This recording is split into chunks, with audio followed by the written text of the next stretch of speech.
Hi, students. It is week number 7. Can you believe it? This week and next week, and you'll be finished with the term. There is a good bit of work to do this week, and I'll get into that with you and give you some examples and some things like that. We also want to recap what we did last week. I'll be grading those pretty soon. As you can see, I finally got my power back. Woo! Took over 24 hours, but I finally have power back. And my food's not ruined because we got some generator juice from our neighbor. So, whoo, great for that. Okay, let's get started with what's coming up. Get to the slide. All right, here we go. Last week, we learned about Mendelian genetics. And following right along with that, we learned about Punnett squares. Now, I know that your data didn't come out exactly like a Punnett square does with a dihybrid cross, but that's what you expect to see out there in nature when you're looking at these different characteristics and the crosses that you make, particularly like with the plants. So they shouldn't have come out exactly right, but they should have been pretty close to the dihybrid cross numbers. We did see all 4 phenotypes in the offspring in that F2 generation. So I'm anxious to see what kind of numbers that you came up with. We also looked at patterns of inheritance when you answered your questions from the biology project, and those are always very interesting. I love this part of genetics. I really do. All this inheritance stuff. I almost went on and got a master's degree in genetic counseling, but I decided instead to get a PhD in microbiology, and I still use my genetics then, and I love it. Absolutely love it. I hope you do too. All right, this week, what are we going to learn about? We're going to learn about relationships between organisms in biology. And what does this include? Oh, it includes a lot of different types of studies, but we're going to look at food webs. And so this is how organisms are connected to each other through the foods that they consume. And a lot of those foods are other organisms. As the Lion King says, it's the circle of life, people. So that's what a food web is. And you'll be drawing out a food web using some examples that you will be given, and you're going to show the relationships between the organisms in a food web.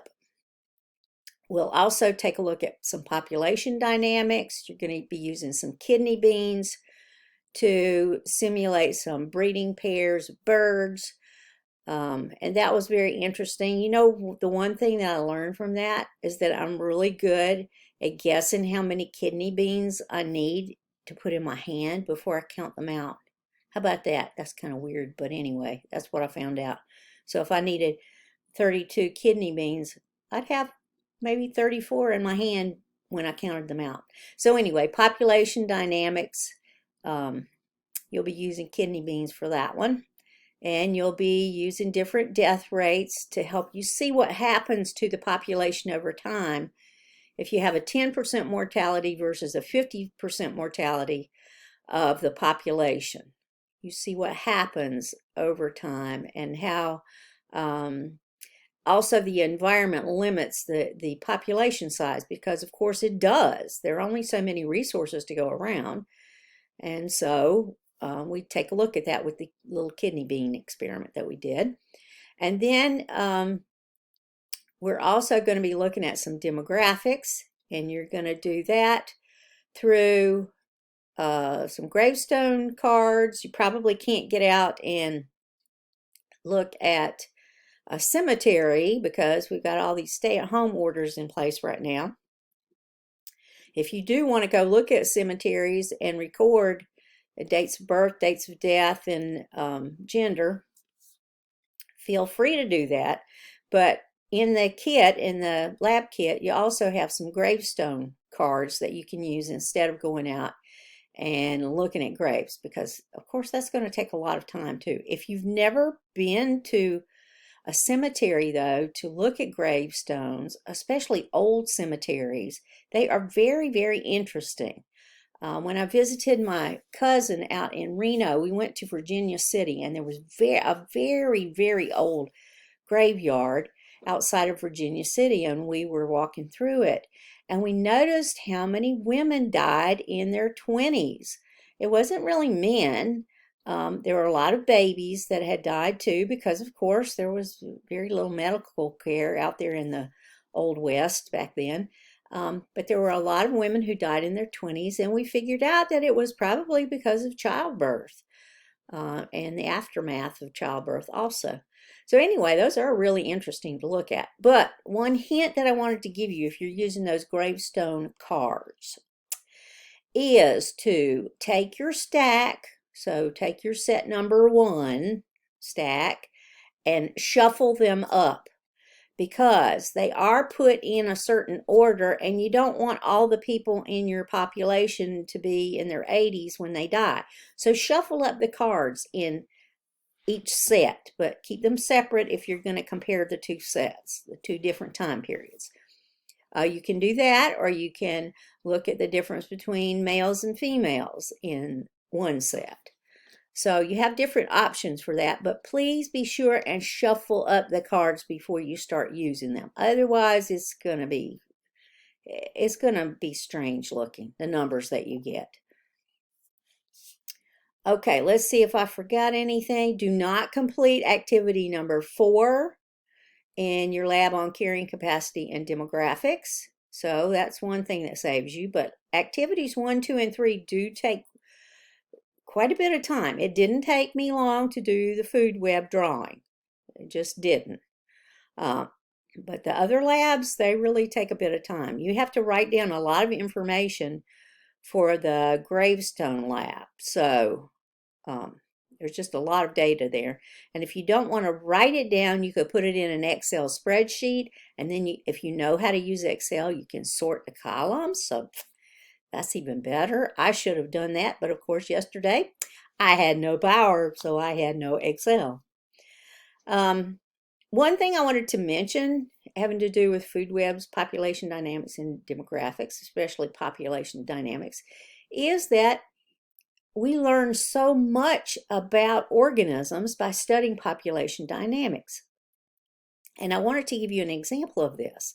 In 1993, there was an outbreak of a pneumonia-like disease in the 4 corners of the United States, and I have them listed here: Utah, Colorado, New Mexico, and Arizona.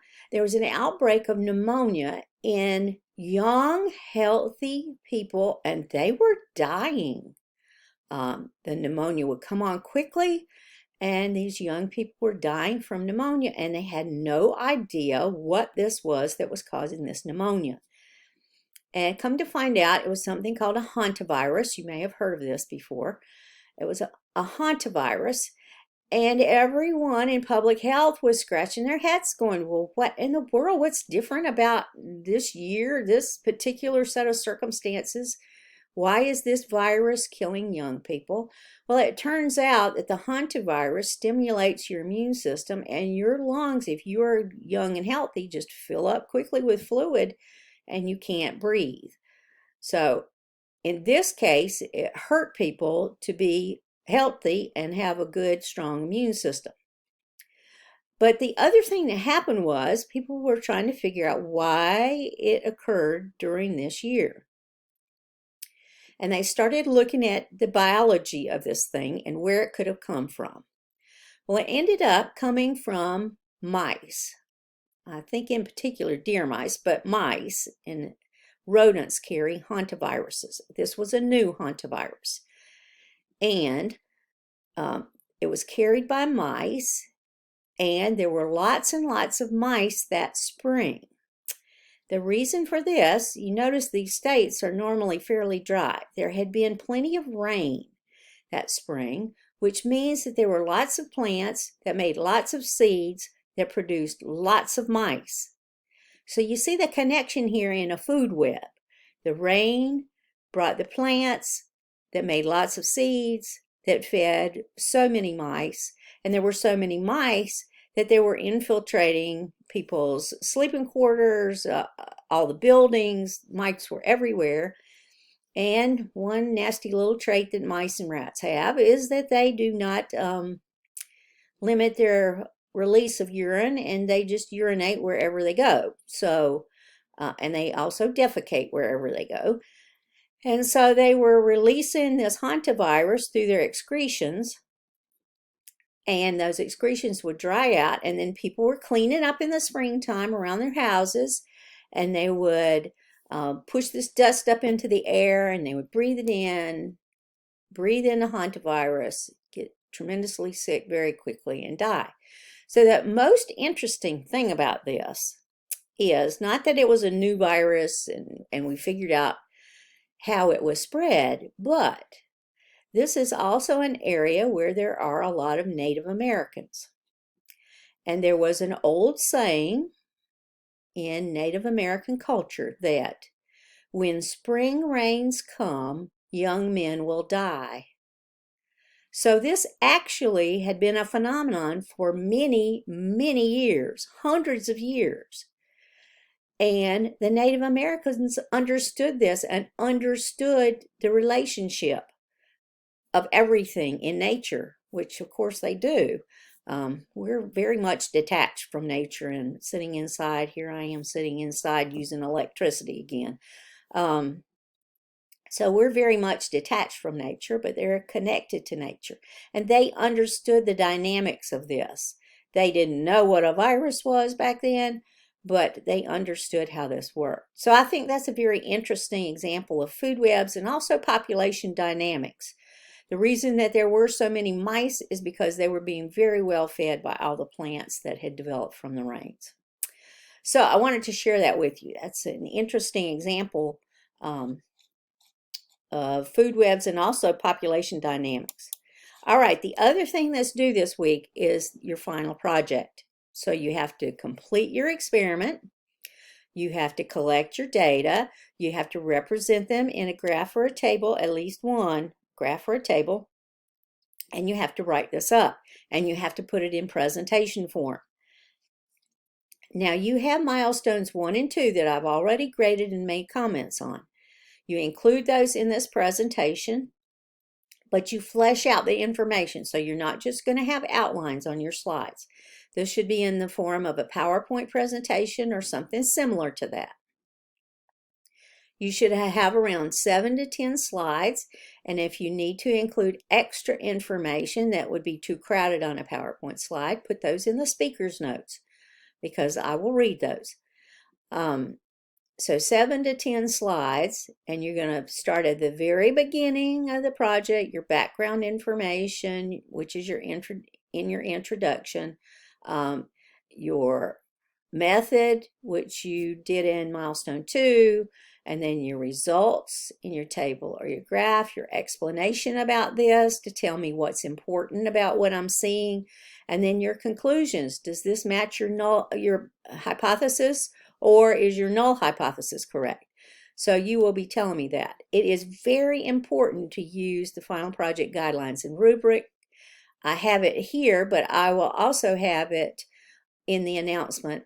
And of course, it's in module number 7. So you can find it everywhere. Make sure you use that so you know what you're expected to do. Don't forget about using your references. You need to have at least 3 references to back up your ideas, your information, your technique, whatever it is. The importance of this, that's important. Don't forget to use your references and to include a reference section in this final project. And other than that, well, that's going to keep you quite a bit busy for this particular week. Other than that, I hope you have a great week. I hope your power stays on. Hope mine does too. And as always, if you need anything, please let me know. I'm here for you. Have a good week.